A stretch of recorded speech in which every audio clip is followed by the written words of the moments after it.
Back somewhere around the year 2009.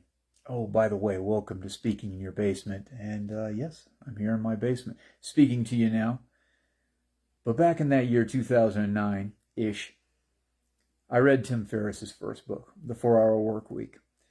And in there, he talks about the 80-20 rule, the Pareto principle.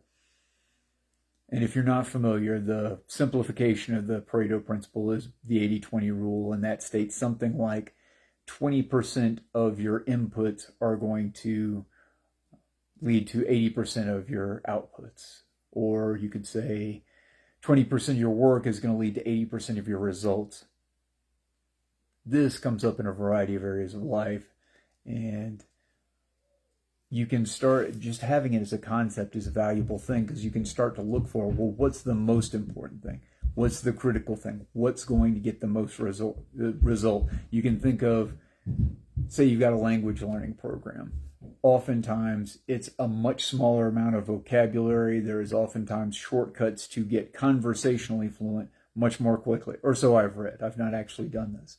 But it's a significantly smaller amount of a language learning course, although some are aimed at this now. So you might get some, if you're looking for it out there, there's Fluent Forever and a few other really stripped down and simplified language learning courses, which are designed just to get you conversationally fluent, and then you can kind of take it from there.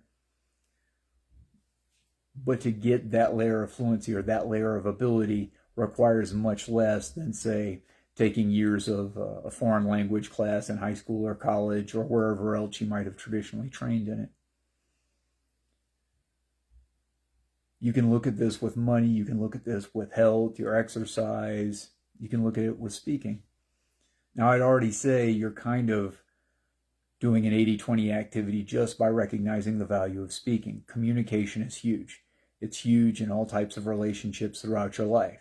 Not only the relationship with yourself, any significant other, with your family, with your friends, work associates, an extended network if you're attempting to build a network. Communication matters for all that. So that's already a big deal. Okay, communication's important. What out of communication is the most important? There's a lot of things.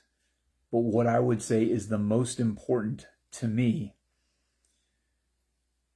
is charisma. If you've got a certain amount of likability, if you show up just looking interesting and okay with yourself, that already adds something to every interaction. And it's every interaction.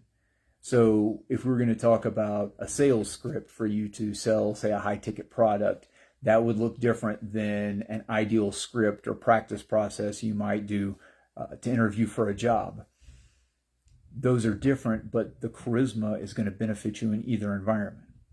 It's going to be very powerful for you in either environment. And I'm not saying you shouldn't learn those specifics for whatever environment you're going into. You absolutely should. But one of the ways to most massively shift your success, to shift your ability to move people, is to show up charismatic in the first place. Some of this has to do with how you look. Some of this has to do with your presence.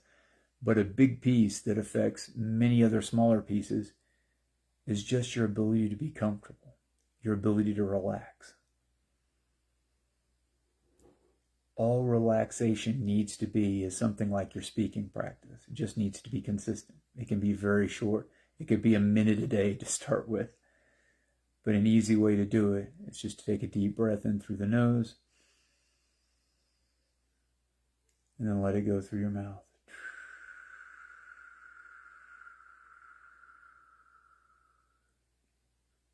You want to significantly add to the effect, close your eyes while you do it. You do that breath 3 times in a row, you're going to experience deeper relaxation. If you make it a habit of practicing, you'll notice you can get into a deeper space of relaxation more quickly. But you'll also notice you stray less far from it, even when you're in a high tension situation.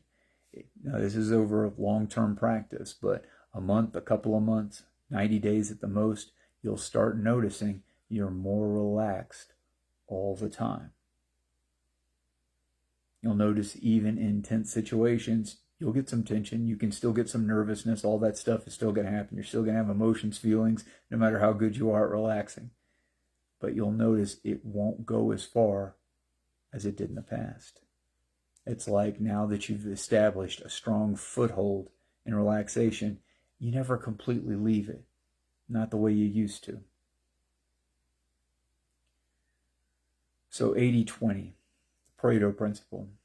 One of the most powerful things you can do in your life is get better at communication.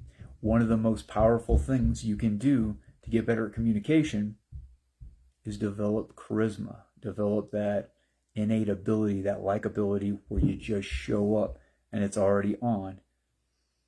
One of the best ways you can do that is to practice relaxation. Now, if you have to make the choice between the daily practice of speaking and the daily practice of relaxation, I'd say get the speaking in.